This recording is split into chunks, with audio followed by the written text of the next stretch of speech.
ও দা, শোনো দিন একটা কথা, আমার সামালটা দেবো বিয়ে। যেদিন সুন্দর পরিষ্কার একটা মাইয়ে, চারা চুবি কাটিং কুটিম সেরা মোবা চাই, মাদার সামনে চুল পড়বে, ছোট ছোট দাঁত, বড় লোকের বাড়ি মাইয়ে নেবো। হায়, গরিবের মাইয়ে বাদ। গরিবের মাইয়ে যদি নিই, সব পাঠাবে না তলপি তলপা গোছায় বাপের বাড়ি। আমার যে কি সুন্দর সাজানি গোছানি সংসার। না, চাকরিওয়ালা মাইয়ে নেবো না। হুম, চাকরিওয়ালা মাইয়া যদি নিই, মাই আমার মোটো কথা শুনবে না, চলতে যাবে আমার আগে।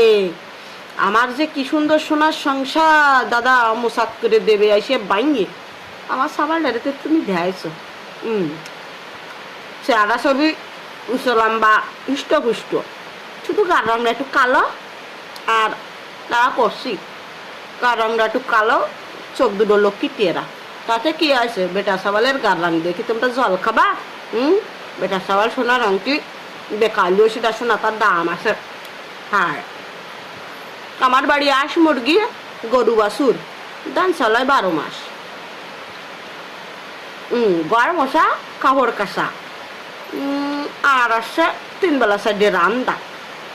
এই ছাড়া আমার বাড়ি তেমন কোনো কাজ না। যে ব্যবহার কিছু চাইনি। আমার আবার ভাই ঘরের তার ঘরে কোনো লোভ নেই। শুধু আমার ঘর কান্দেবে সাজাই, তা তো আমি ভোগ করবো না, ভোগ করবে তারই মাই। আর আজকাল তো মোটর সাইকেলের কথা কোয়া লাগে না, সবারই তো মোটর সাইকেল, সব জামাইরই তো শোর বাড়িতে মোটর সাইকেল দিয়ে। ও তো আমার নেওয়া লাগবে না চাইয়ে, তাতে তো আর আমি উঠবো না, উঠবে তারই মাইয়ে। হায়, সোনার যা দাম, তার কি কব। ওই 10 ভরি দিলি হবে নেই, তার সে কমে আর কিটা দেবে সাবাল বিয়ে। তা তো আর আমি ভোগ করে মরবো না, ভোগ করবে তারই মাইয়ে। তা ওই যদি ভাব সেইরকম পরিষ্কার সুন্দর একটা মাইয়ে, তা আমার একটু কইয়ে, তাহলে আমার সাওয়ালটা দেবো বিয়ে।